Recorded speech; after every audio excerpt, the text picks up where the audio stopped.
Rightly pointed out, we have Benard Wandera from Cherly's Children's Home, and we'll be talking to him about, acts of philanthropy and helping needy children. Benard, thank you very much for joining us. Thank you so much for the invite. Probably you could start by telling us, when you talk about Cherly's Children's Home, and when you talk about education, who do you have in the children's home, or who qualifies for support from you guys?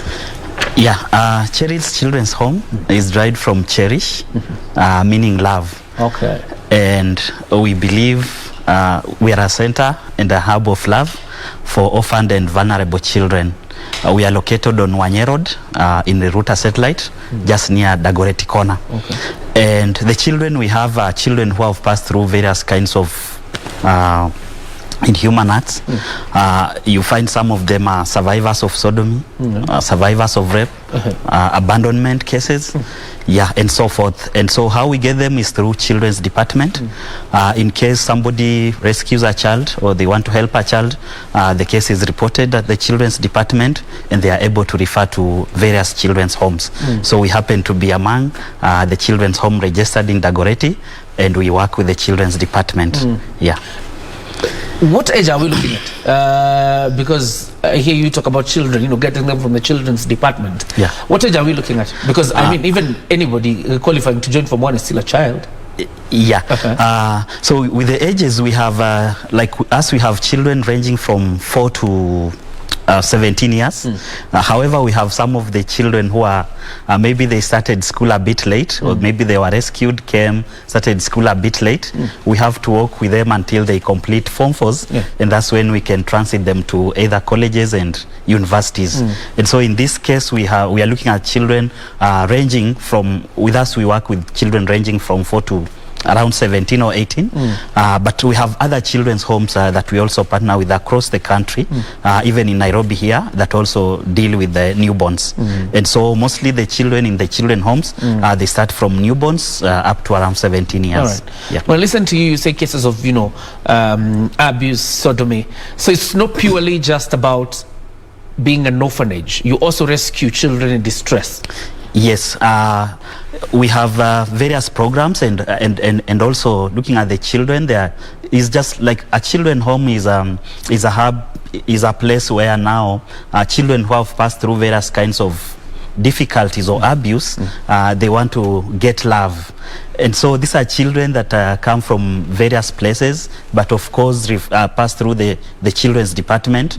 And when they are coming there knowing that they are going to find people who can help them, people that can be able to educate them, and a place where they can feel that they are at home. So at Cherly's, that's what we do. We have a couple of staff members that are helping in different areas.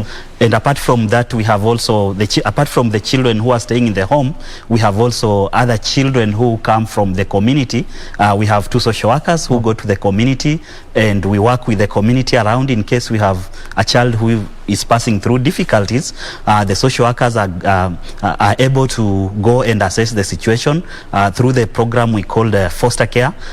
Some of them are having parents, some of them are having guardians, but they are vulnerable. So you're still extending a hand to the local community? Yes, but with that group, that kind of category, they stay in the community with their parents and guardians. But for those that stay in the institution, those are purely that we have received from the children's department. You talk about institution. Help me understand, because there are children homes where you see this is purely a children's home, but we send children to schools around here. Do you have a school inside the children's home, or you send children to schools around there?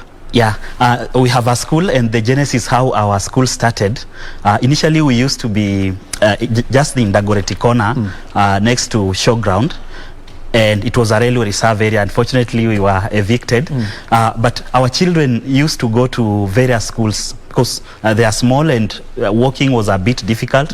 In the nearest schools we had Jamhuri, either they are going to Kawangware or Iruta Satellite, and small children of 4 years walking all the way that distance, it was a bit difficult. So that's how we thought it will be wise for us to have the programs coordinated at our campus, and that's how we started our school. So we have a primary school, which is also a national examination center.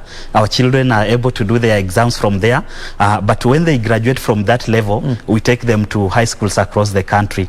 And even like this week, we have had 15 students from our orphanage whom we've been taking to high schools across the country. So it has been a tedious exercise. All right. Yes.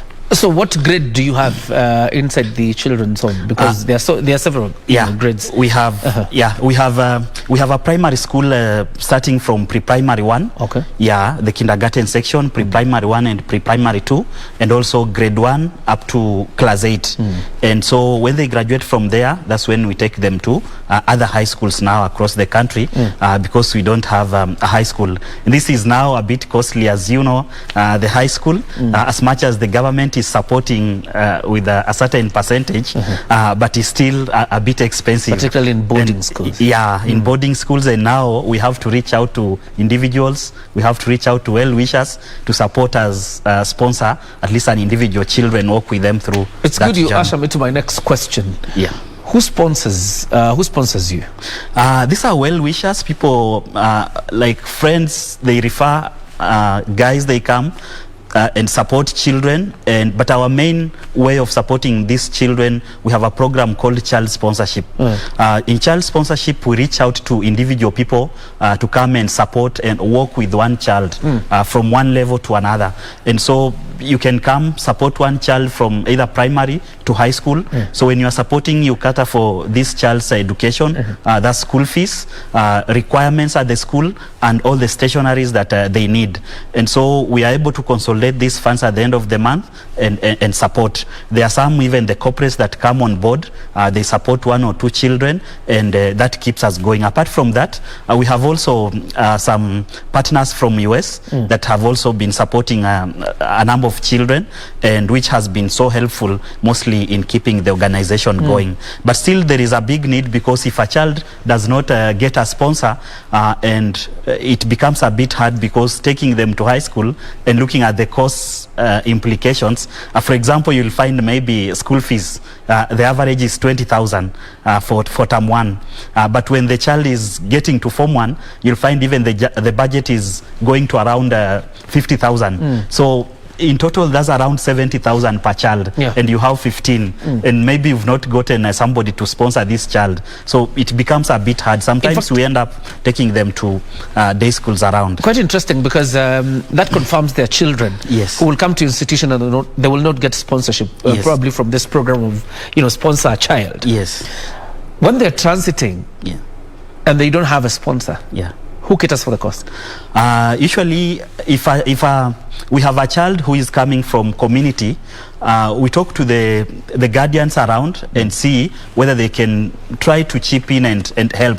But in most cases, it fails. And you find most of these children just dropping out of school. But for those that are staying in the children home, we try as much as we can, even if just to take them for a vocational training and look at some of the partners that are visiting us at the children home. Some of them are having companies, and they try, we talk to them, they try at least to employ them in different areas. So we leave them at that point where they are a bit independent. But at least it has been, for those that are staying at the home, it has been good. We are having people that are coming on board, but is also still a big challenge, and we are appealing to guys everywhere to join us in this initiative to just help children.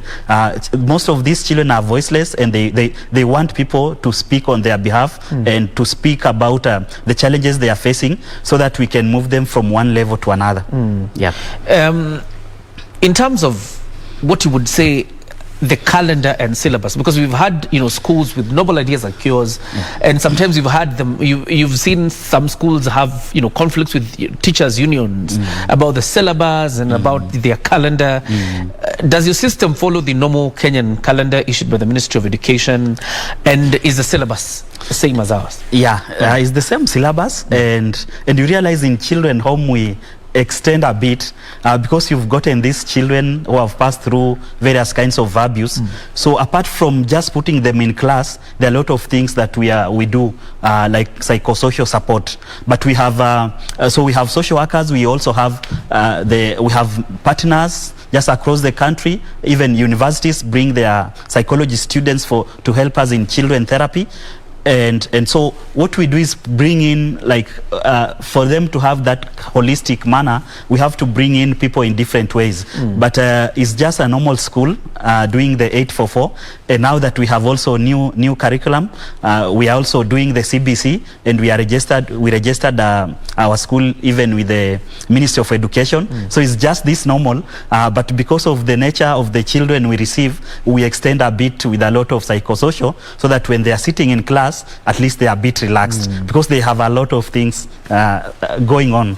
Operating in an informal settlement, how would you rate the access to education for a child who is living in slums, or what you would call informal settlements, and again also to people who are disadvantaged in that to that extent?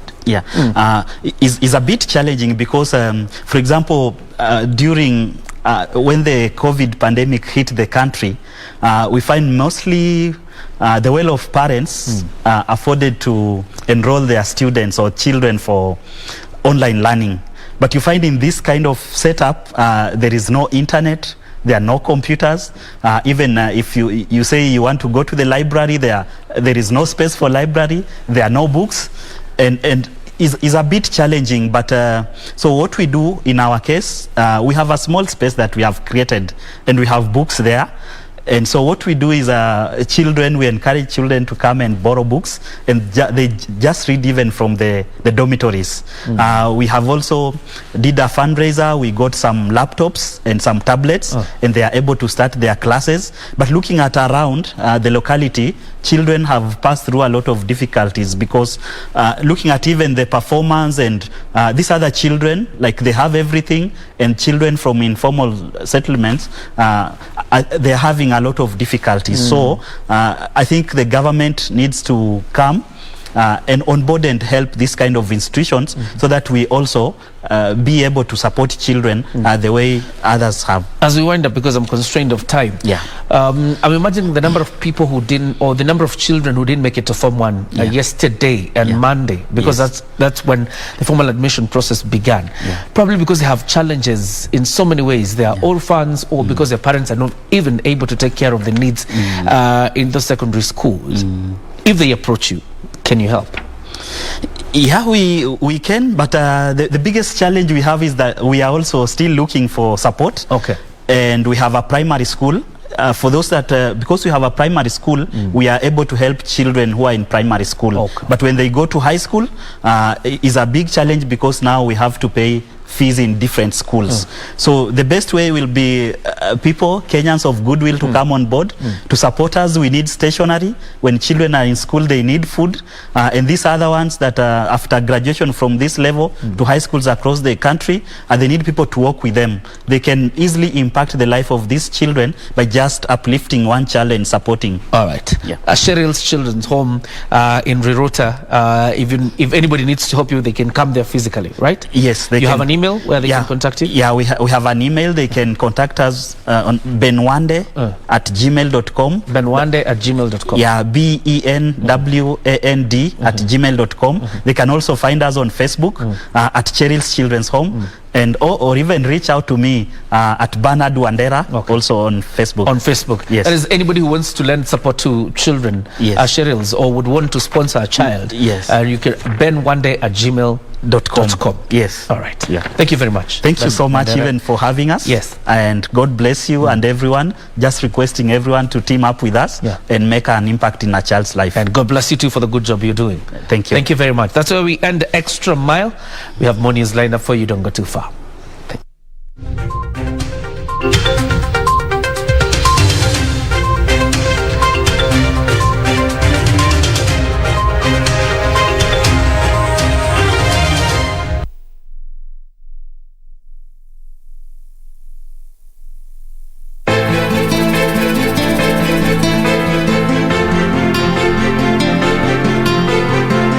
nisaidie na simu kakangu, niwapigie watu wangu waje wanisaidie. Kwani umesahau kwamba mimi huwa najua